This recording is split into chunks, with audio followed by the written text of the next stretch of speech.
Keith, okay, we're there. What are we going to do? Is that even a meaningful question?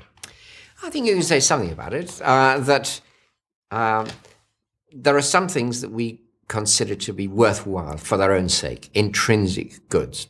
Simple things, listening to music, making music, looking at beautiful landscape, sharing friendship.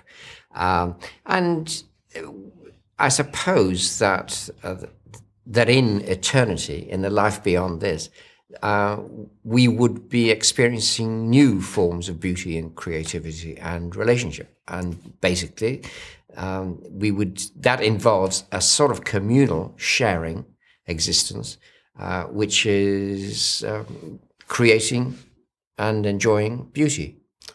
Does the fact that new things will be occurring, does that mean that God himself is growing or improving? And does that say something about that God is not some static perfection?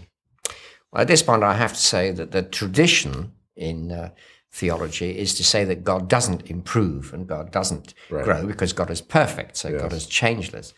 But I don't accept that. And as a matter of fact, I don't see that view is in the Bible or the Quran either. And a good reason for creating would seem to be that God, take it a perfect, beautiful, wise, compassionate being, wishes to share that goodness with others. So that a reason for creating would be to create a community of persons who can share in goodness. Now, if that's a real sharing, then God is going to be involved in that sharing as well. And that means God is going to be learning and experiencing things that God wouldn't have learned and experienced without the existence of a world. So it's not just, then, in a sense, a 100% selfless love, although it may be all of that, but it is a mutual sense of growing. I think it is. This would shock some of my theological colleagues because they like to think, well, they do think that God is so perfect that nothing can change God at all. And God is beyond time anyway, so change isn't possible. That's the key axiom, really. But I think that it's not that God is improving. You have to make a distinction between God improving and God having new experiences. I mean, I'm having new experiences, but I'm not improving necessarily. If you define improving as having new experiences, just definition of term. Well, okay, just definition. But theologians, of course, sometimes live by the definitions that they make. And I suppose the point beyond the definition is that if you say God is timeless, is beyond time, then improvement is impossible. Right. Yeah. So the price you pay for saying that God learns and has new experiences and shares is to say that God is in time. And for some theologians, that's a price.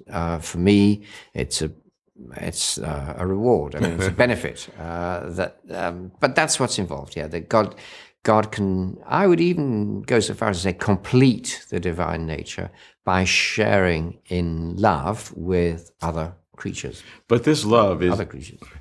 But this love is not just a sort of an amorphous contemplation of bliss, but a rich, detailed experiencing of art forms and construction. I mean, I'm making up words, but how do you put some specificity in, or should you put specificity into this experience?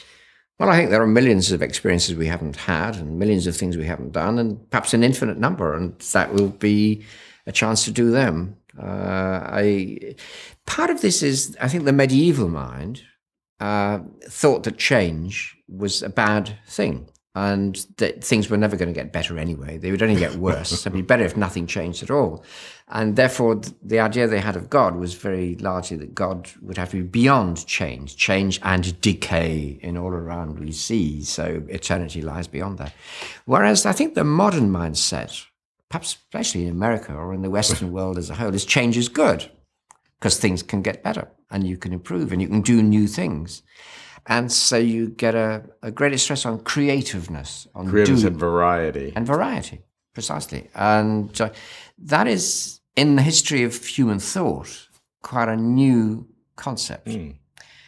So I think you can make a distinction between a pre-medieval religious mindset, which is escape from the things of time into the changelessness of eternity. And that's perfection. And that's perfection.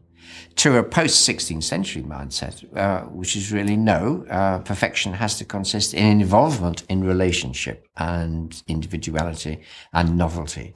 And in creativity. And in creativity, yeah. And if you make that move, then you're going to say, well, if God is perfect, God will share in that as well.